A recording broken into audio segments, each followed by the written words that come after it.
Monsieur Martin qui part en retraite l'année de la construction. Vous trouvez pas ça bizarre? Oui, apparemment il a beaucoup de souvenirs. À plusieurs, ils ont dû vouloir empêcher la démolition du collège en libérant un fantôme. Oui, je crois qu'on tient une piste. Monsieur Drouin en a bien fait de le cuisine et il a fini par craquer. Cette fois, on sait tout sur l'évolution de Chenauve et dans quel contexte a été construit le collège. Tout? C'est pas sûr. Grégoire, Bertin, vous le connaissez? Sa photo était dans le dossier du collège. Oui, je l'ai vu dans les archives. C'est pas lui qui rôdait sur le chantier l'autre jour? C'est Monsieur Lix, le premier chef d'établissement. On va lui rendre une petite visite, hein. Moi, en épluchant les plans du collège, je me suis rendu compte de choses étranges. Tu veux parler des galeries techniques? Oui, il y a une galerie secrète qui serpente tout le bâtiment au-dessus des couloirs. Sans parler du mystère des briques, des plafonds très hauts et du bois partout. Et là, il y a une cuve enterrée. Des diamants? Non, de l'autre pluie. Bon, mercredi matin, on ira à la réunion de chantier et on coincera l'architecte à ce moment-là. Allez, il n'y a pas de temps à perdre. Monsieur Lix, vous êtes resté dans le collège pendant 20 ans. En quelle année êtes-vous arrivé exactement? Je suis arrivé dans ce collège en septembre 1967. Ça vous dit rien, 1967, mais pour moi c'est très important, pas seulement parce que j'arrivais ici, mais parce que j'ai terminé l'année en mai 68. Et mai 68, même pour vous, vous avez peut-être entendu parler qu'il y a eu des événements qui ont beaucoup changé l'esprit dans les établissements scolaires parce qu'il y avait des manifestations un peu partout. À partir de mai 68, on a vu les gens venir en jean, avec des blousons ou pas de blousons, des chemisettes, tout ce que vous voulez, les profs comme les élèves. Et tout était changé. Ça a complètement basculé avec les années, si bien que moi, dès la fin de l'année d'après, 69, j'ai pu porter de cravate, j'avais le col ouvert. Je répète, on ne comprend rien si on ne sait pas, dans l'histoire du collège, qu'il a commencé juste avant que les événements ne changent l'esprit des classes, l'esprit de l'enseignement, et que, à partir de après, il y a eu des tas de problèmes, mais qui tenaient au fait qu'on cherchait une nouvelle manière de traiter les élèves, de les intéresser à leur travail, etc., etc. Pourquoi avez-vous souhaité devenir chef d'établissement? Alors là, je vais vous l'expliquer.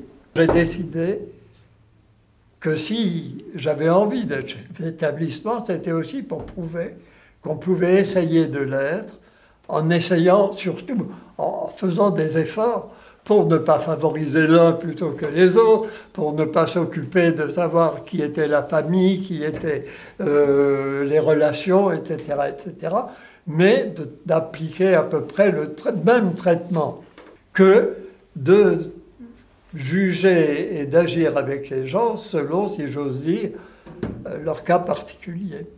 Alors, est-ce que j'ai réussi ou est-ce que j'ai raté? Ça, c'est pas à moi de le dire. Si vous me demandez mon avis, je dirais que dans tout ce qu'on tente, dans n'importe quel domaine humain, il y a toujours une part d'échec. Il faut accepter qu'on ne réussisse pas tout. Et puis, à côté de ça, sûrement que je n'ai pas tout loupé non plus. Il y a quand même des choses qui ont marché. Si vous voulez que je vous en donne un exemple, je crois qu'il n'y a pas 5 élèves sur 20 années où j'ai été principal ici, pendant 20 ans. Eh bien, il n'y a pas 5 élèves qui m'en ont voulu. Il n'y a pas 5 parents d'élèves qui sont venus dire que j'avais maltraité ou leur enfant ou que j'avais mal réagi dans une situation donnée. Et inversement, il y en a un certain nombre qui ont eu l'air de penser que ça s'était plutôt bien passé, quoi. Voilà. Alors maintenant que je me suis vanté, allez, demandez-moi autre chose. Vous avez donc été le premier principal. Pouvez-vous nous parler de la première construction? Après la guerre se termine en 1945. Comme souvent après les guerres, il y a eu tout d'un coup beaucoup de naissances d'enfants. Et ces enfants avaient quasiment l'âge de venir dans les collèges et plus de quitter l'école primaire À peu près aux époques dont on nous parle, en 67, c'est déjà tard. Ça avait commencé un peu plus tôt, mais de chaque année, il y en avait un peu plus. Si bien qu'il fallait construire des bâtiments parce qu'il n'y avait plus assez d'établissements, de collèges pour les accueillir. Si bien qu'il y avait déjà dans la région de Dijon 2 établissements qui ressemblaient curieusement à celui-ci. Pas tout à fait, mais presque. C'était déjà le même modèle de construction rapide, parce que c'était fait sur un plan qu'on appliquait partout de la même façon. Et en même temps qu'ici, à Chenôve, le même collège, vous pouvez encore le voir, puisqu'il existe toujours, a été construit à Longwy. J'ai pas bien compris. C'est pas clair. Il y avait combien de classes à l'époque? Je répète, 4 classes de 6e, 3 classes de 5e, une classe de 4e ou 2, ça c'est possible, et puis pas de 3e. Quels sont vos bons et mauvais souvenirs? Mes plus mauvais souvenirs, c'est les jours où il a fallu que je punisse des élèves. Mes meilleurs souvenirs, c'est les quelques fois où tout le monde avait l'air content et de travailler ici, et de connaître les autres, au fond de travailler ensemble. Et c'était mes meilleurs souvenirs, c'est lorsque, dans une discussion avec un élève, j'en avais pas tellement, on arrivait à se mettre d'accord sur le fait qu'on pouvait espérer en tirer quelque chose de satisfaisant. Et bien mes meilleurs souvenirs, c'est ça. Allez, avouez, les élèves vous craignaient, ça se voit tout de suite. J'avais, enfin je sais pas, vous me voyez maintenant depuis un quart d'heure, vous doutez bien que je suis pas quelqu'un qui impressionne les gens parce que j'ai l'air d'un gros costaud qui va taper sur quelqu'un, ni que j'ai une voix qui fait trembler les murs. J'ai connu des principaux qui avaient une discipline extraordinaire, rien que parce qu'ils savaient littéralement hurler quand ils voulaient faire peur aux gens. J'ai connu ça. Un jour, j'étais obligé, après 3 conseils de discipline que j'ai voulu réunir avant de prendre une décision. Et bien, au bout de 3 conseils d'établissement, où à quelques-uns, on a essayé de convaincre ce professeur en question qu'il avait pris en grippe, qu'il avait, en somme, il était vu. Il s'acharnait sur un élève et que ce n'était pas tout à fait la faute de l'élève si il se comportait parfois un peu de façon trop brusque avec le professeur. Eh bien, le prof en question n'a rien voulu savoir, et au bout du 3e conseil de discipline, on a mis l'élève à la porte. Mais ça a été un échec pour moi, pour tous ceux qui pensaient que c'était pas mérité. J'ai l'impression que vous aviez une sacrée équipe ici. Je vais vous dire une autre chose. Chaque fois que vous invitez quelqu'un qui est chef de service ou qui a la charge d'un établissement scolaire à dire comment tout ça fonctionne, il vous dit « Ah bah, on arrive à ça que parce qu'on est une équipe ». Vous avez tous déjà entendu ça. Le fait de dire « Ah, ça marche parce qu'on est une bonne équipe ». C'est toujours l'équipe. Eh bien, l'équipe, c'est de la foutaise. L'équipe, c'est pas vrai. Il y a quelques individus qui se serrent les coudes et qui entraînent les autres. Alors, il y a une équipe. Mais c'est jamais tout le monde qui a la même idée sur ce qu'on va faire au départ. Il s'agit de savoir si vous arrivez à être suffisamment fort et nombreux pour entraîner, alors vous faites une équipe. Vous avez la même impression que moi? Il y a une atmosphère bizarre. Comme une énergie. Bon, sortons d'ici et continuons notre enquête. Ah, trouillarde. Oui, mais déconnez pas parce que pour le moment ça se passe pas trop mal, alors s'il y en a un qui... Oui, ça y est, on a trouvé l'architecte. Vous pouvez décliner votre identité? Bernard Quirault, je suis architecte, je suis gérant de la SARL Bernard Quirault, architecte et associé, qui comprend 4 associés. Un cabinet d'architecte. C'est quoi au juste? Alors un cabinet d'architecte, c'est en quelque sorte le directeur d'un chantier, d'un bout à l'autre, en tout cas d'un projet, d'un bout à l'autre. C'est ce qu'on appelle le mandataire, c'est-à-dire qu'il anime une équipe de maîtrise d'œuvre, puisque pour concevoir un bâtiment, il n'y a pas seulement un architecte, il y a aussi des bureaux d'études, des ingénieurs en béton, en fluide, en différentes spécialités. Donc ça commence par un concours d'architecture quand il s'agit d'un bâtiment public comme celui-ci, c'est-à-dire qu'il y a plusieurs groupements d'architectes qui sont tenus, qui font un concours. Il se trouve que celui-ci, on l'a gagné. Et ensuite, on mène les études pendant environ 1 an, je dirais, pour un bâtiment de ce type, hein, depuis l'esquisse jusqu'au projet final, qui est le projet de consultation des entreprises. Ensuite, on juge les offres des entreprises, enfin, en l'occurrence, le maître d'ouvrage ici, c'est donc le conseil général, parce que les collèges dépendent du conseil général. Et une fois les entreprises désignées, après un appel d'offres public, on conduit le chantier, c'est-à-dire ici plus de 2 ans de chantier, à venir régulièrement, au minimum 1 fois par semaine, à s'occuper du planning des travaux, à s'occuper des détails qu'on doit continuer de produire, etc. etc. Ah, c'est donc vous qui avez dessiné les plans et fait les choix des constructions. Ah oui, oui, on fait tous ces choix-là. Évidemment, ce sont des choix qui sont toujours discutés avec le maître d'ouvrage, même avec les utilisateurs. C'est-à-dire qu'il y a des réunions régulières de présentation du projet. Bon, attendez, qu'on essaye de comprendre. Expliquez-nous ce que vous avez voulu pour ce bâtiment. Ben là, ce bâtiment, on l'a voulu. D'abord, il était très contraint par le fait que l'on intervenait dans un site occupé, puisque le collège devait continuer à fonctionner pendant le chantier. Donc ça, c'était une contrainte forte.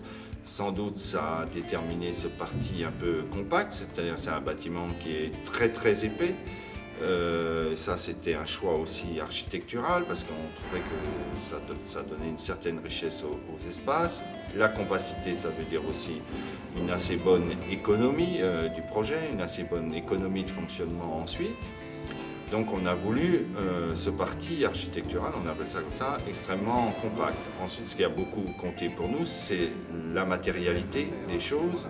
Hein, on trouve qu'aujourd'hui les bâtiments sont beaucoup trop souvent revêtus de plein de matières. Ici, on a voulu vraiment que soit exprimée essentiellement la matière dans laquelle est construit le bâtiment, à savoir le béton. C'est pour ça que dans toutes ces circulations, elles vont rester en béton, mais cette froideur relative du béton, il est corrigé par tout ce travail des menuiseries qu'on voit ici aussi, qui apporte une touche plus chaleureuse. Et puis ensuite, le principe, ça a été d'isoler le bâtiment par l'extérieur, ce qui est bon thermiquement, lui donne une très bonne inertie, le protège du chaud, compris aussi en été. Et donc pour revêtir cette paroi extérieure, cet isolant, on a choisi la brique, parce qu'encore une fois, on n'aime pas les matériaux trop fragiles. On voulait que ça reste un bâtiment solide dans le temps, qui vieillisse bien. Et donc on a choisi la brique, même si ce n'est pas un matériau très local, entre guillemets. Voilà, c'est ce qui détermine, c'est les grands choix du bâtiment. Et puis surtout aussi ce problème de proportion. Il y a une chose qu'on essaye de faire toujours dans nos projets, c'est de donner une hauteur des espaces en rapport avec leur surface. Aujourd'hui, quand on se promène dans les bâtiments, on voit trop souvent des hauteurs complètement uniformes, c'est-à-dire vous rentrez dans un hall, il y a 3 mètres sous plafond, vous allez dans un bureau, il y a 2,40 mètres, alors qu'ici les choses sont proportionnées. Une salle de classe de 60 mètres carrés, et là pratiquement 4 mètres sous plafond, alors que le bureau il est plus bas, le hall est plus haut, etc. Et ça c'est une chose très très importante pour nous, parce que je trouve que c'est une chose qui était toujours dans l'histoire de l'architecture, et qui s'est beaucoup perdu. Vous avez passé plus de temps ici ou dans votre bureau? Le chantier reste une phase extrêmement importante, d'une part parce que c'est là que l'on surveille l'exécution. Ça ne sert à rien de faire des beaux dessins si les choses sont mal exécutées. Donc le rapport avec les entreprises est très très important. Mais c'est surtout aussi un moment très passionnant que moi j'adore, très intéressant, parce que d'abord on rencontre plein de gens. Ici, on est en contact sans arrêt, et évidemment, les ouvriers qui sont là depuis 1 an, on les connaît, leur chef en quelque sorte aussi. Quelquefois, il y a des moments de tension, d'engueulade, mais quand même, c'est des moments très riches d'un point de vue humain, de rencontrer tous ces gens, d'apprendre aussi des choses d'eux, d'être content de voir qu'ils font bien leur travail et qu'ils sont attentionnés. Voilà. Il y a des difficultés, nombreuses, mais il y a aussi beaucoup de plaisir. Oui, mais par exemple, les percements dont je l'ai entendu vous demander, les percements avant qu'ils montent le placo, ça aurait été bien de les faire, parce que maintenant vous allez aller percer dans le... C'est vrai. Hein, là, reconnaissez que c'est pas terrible. Il y a une difficulté récurrente dans les chantiers, c'est ce qu'on appelle la mise hors d'eau. C'est-à-dire qu'un chantier, il faut arriver à ce que l'eau ne rentre plus dedans. Ici, on a rencontré de gros problèmes à un moment donné dans la mise hors d'eau, mais qui sont en voie d'être résolus. Mais c'est toujours un moment tendu. Puis évidemment, un chantier, c'est aussi compliqué, vous vous rendez bien compte, par les intempéries. Il y a aussi les aléas de la nature dans un chantier. Bon, pour résumer, l'essentiel c'est que le bâtiment tienne debout. L'essentiel, c'est quoi? L'essentiel, c'est le plaisir des enfants qui sont ici. On ne construit pas pour faire un beau bâtiment, on construit évidemment pour l'équipe pédagogique et pour les enfants.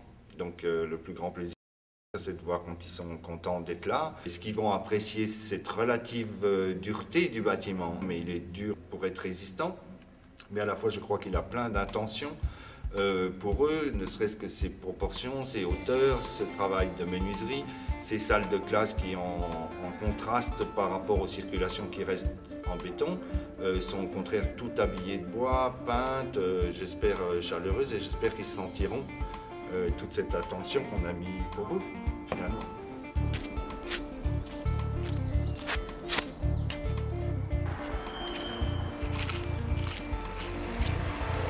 Hé Grisoire, regarde, un disque dur, c'est bizarre. Qu'est-ce que ça fait là? Allons voir ça de plus près à la brigade. Bon, Navroki, tu nous analyses ce disque dur? Bien, chef.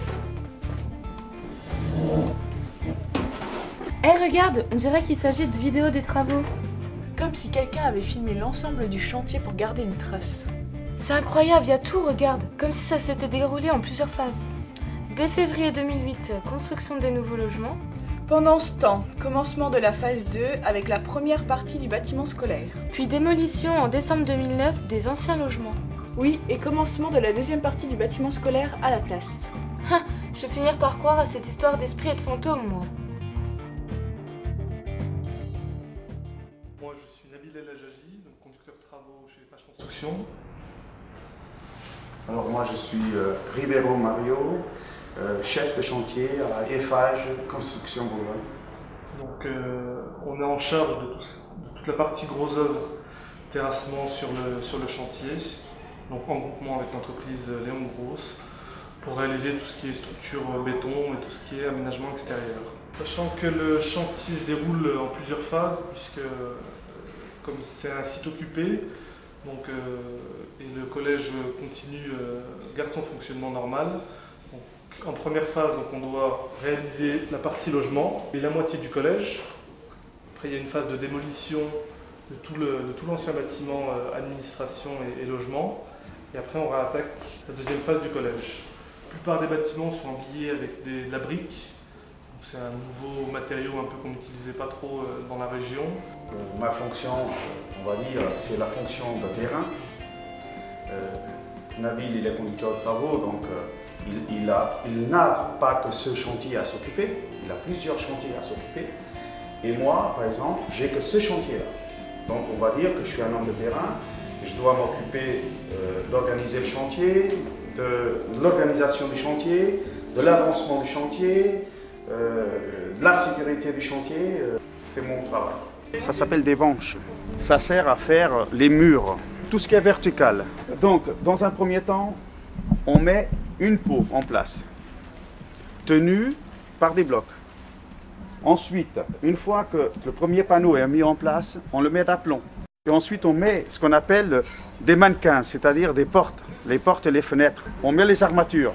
Une fois qu'on a fini de mettre les armatures, nous mettons la deuxième peau. L'armature, c'est ce qui permet de tenir, on va dire, la structure du mur debout. On coule du béton, et puis le lendemain, on ouvre, et puis voilà, le mur est fait. Avec ça, on a fait ces murs-là.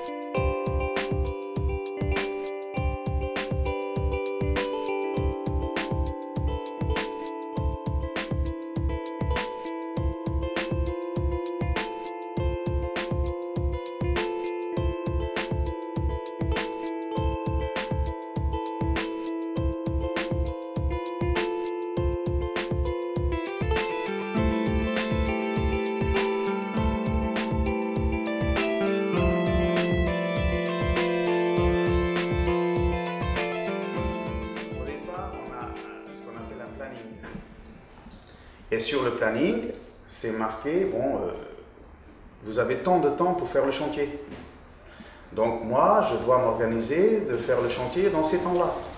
Si je vois que ça dérape, bah, il faut que je vois avec, par exemple, mon conducteur de travaux, la ville, soit il faut renforcer l'équipe pour qu'on soit dans les temps.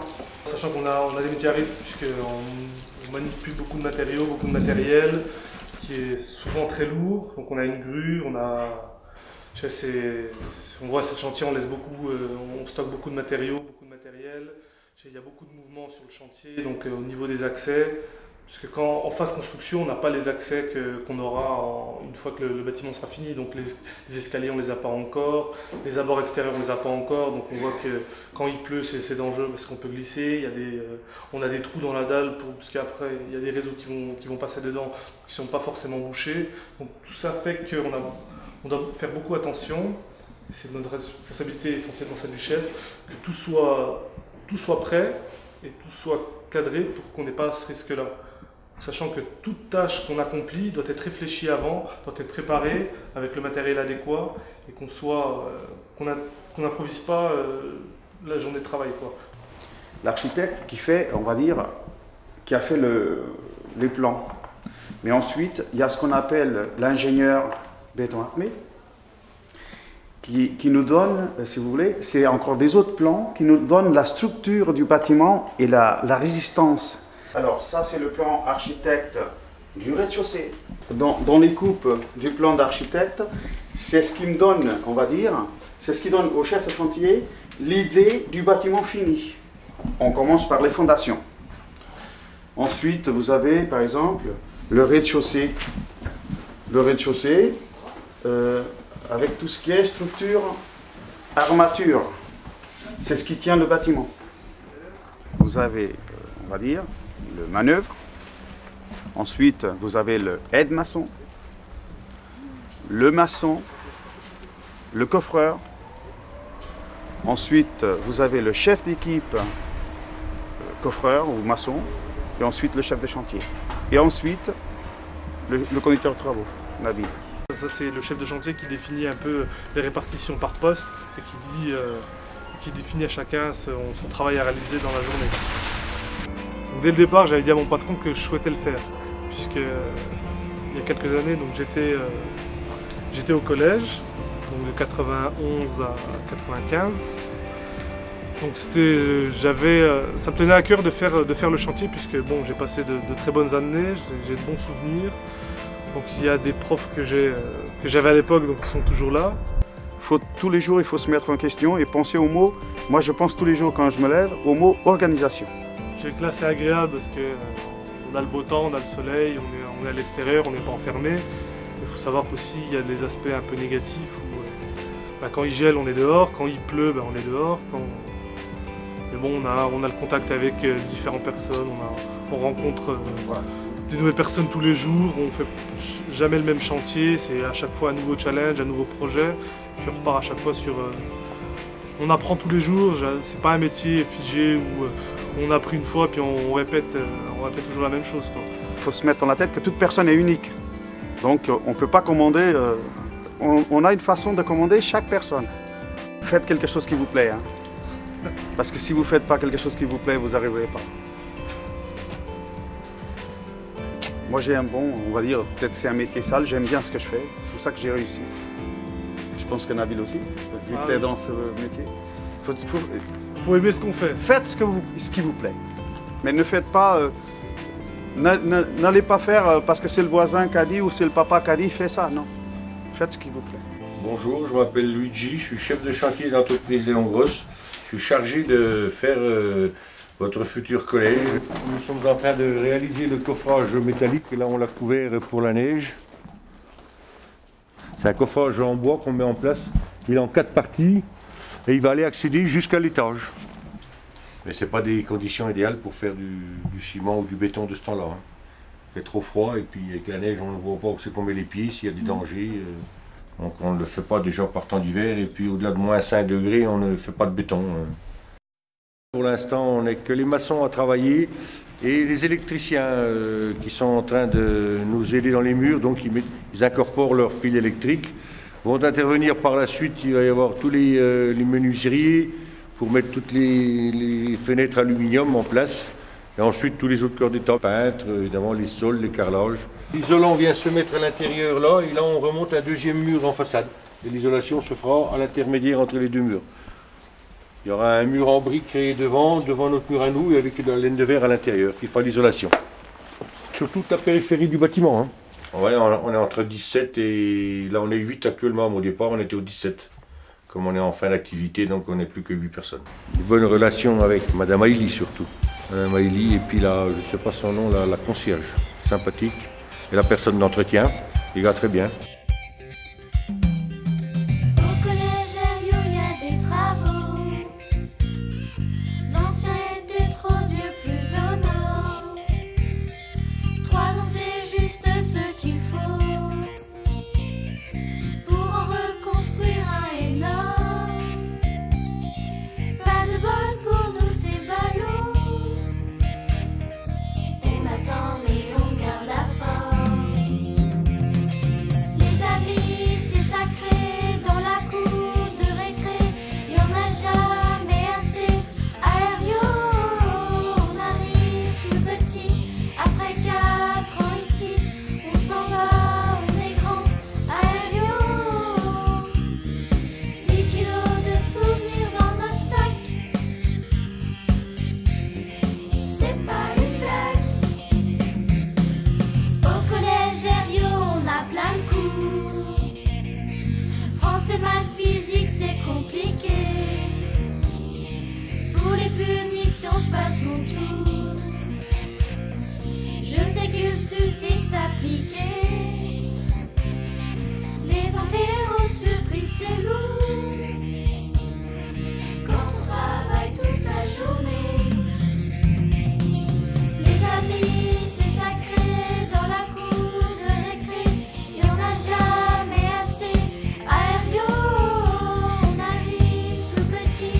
Après 4 ans ici, on s'en va, on est grand. À Herriot, 10 kilos de souvenirs dans notre sac. C'est pas une blague.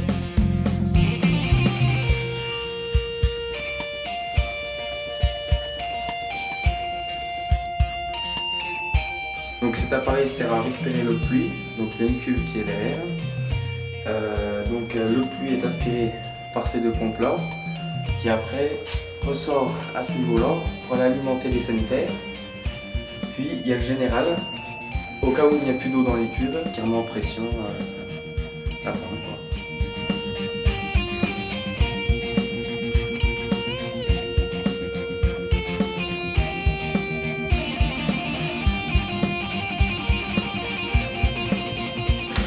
Donc là on fait les circuits pour chauffage pour distribuer dans le collège.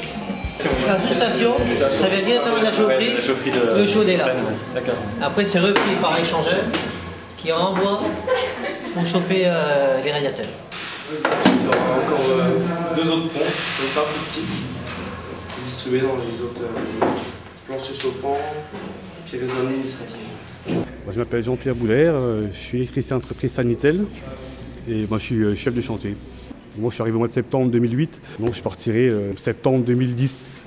On incorpore les conduits dans les dalles et après on raccorde toute la filerie avec des wagos, un système de domino en fait. Ça prend 1 an et demi de temps de tout mettre en œuvre parce qu'on est tributaire des autres corps d'État, on ne fait pas tout en même temps, on est tributaire du menuisier, du plaquiste. Donc si le plaquiste n'a pas posé ses plaques de placo, on ne peut pas poser les câbles, on ne peut pas poser les prises. En cas, on a dû passer à peu près 20 km. Il y a à peu près 400 prises à peu près là. Le courant, plus avec le coût de l'informatique, il y en a autant. Il y a des galeries techniques en fait où tous les réseaux passent, aussi bien nous que le chauffage, la plomberie.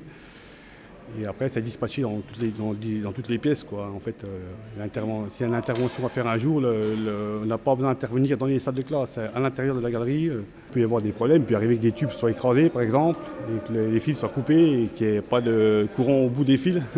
Donc là, on casse tout et on coupe les gaines, on manchonne, on appelle ça on manchonne, on retire les fils, on reporte des fils neufs. Nous, on a tout fait là, on a fait tout ce qui est, toute l'électricité, hein, tous les courants, courant fort c'est le 220 volts, en fait c'est tout ce qui sert à la lumière, les prises de courant, tout ça. Les courants faibles, ce qui est informatique, tout ce qui est détection incendie, tout ce qui est alarme intrusion.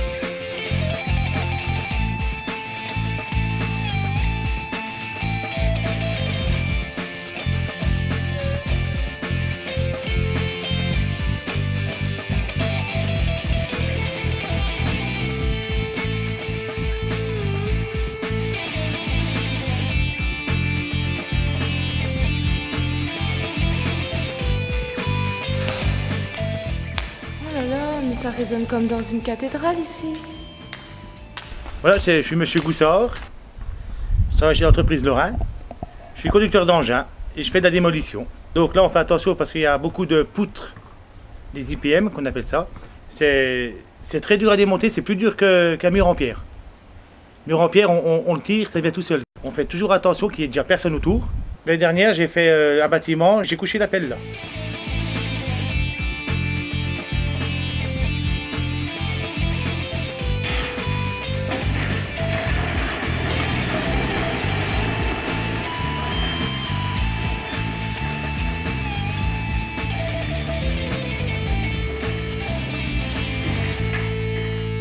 En conclusion, donc, me voici au terme de ma mission en 3 ans de reconstruction.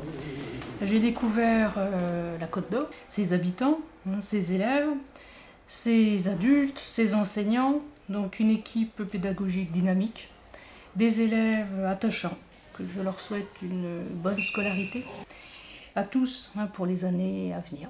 Finalement, on a eu beau fouiller l'ancien collège, surveiller le nouveau pendant presque 3 ans et interroger tout le monde ici. On n'aura pas arrêté de fantômes. Ha! Ce qu'il faut pas entendre. En fait, cette reconstruction, ça a réveillé des souvenirs chez tout le monde ici. C'était tellement fort que ça a créé une sorte de fantôme qui a hanté les lieux et les personnes. Tout ce que chacun avait comme souvenir et comme émotion a formé au fil du temps un esprit particulier. Oui, et maintenant, grâce à notre enquête, l'ancien bâtiment va pouvoir reposer en paix. Et le nouveau continue à vivre sa vie à Chenauve. Bon, allez, il est temps de quitter les lieux définitivement maintenant. Je me verrais bien en 3e à repasser le brevet, moi. Faudrait peut-être déjà avoir le niveau 6e, c'est pas gagné. Hé, attendez-moi, j'ai peur des fantômes. Bien trop souvent, je ne suis que la moitié de moi-même,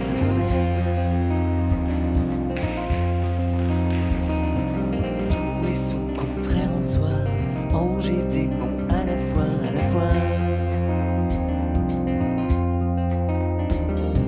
Je ne sais pas ce que j'aime, je n'aime pas ce que je sais, ben quoi. Caché derrière mes 11 ans, je suis tout petit. Mais moi je fais comme si j'étais grand. Je connais rien de la vie.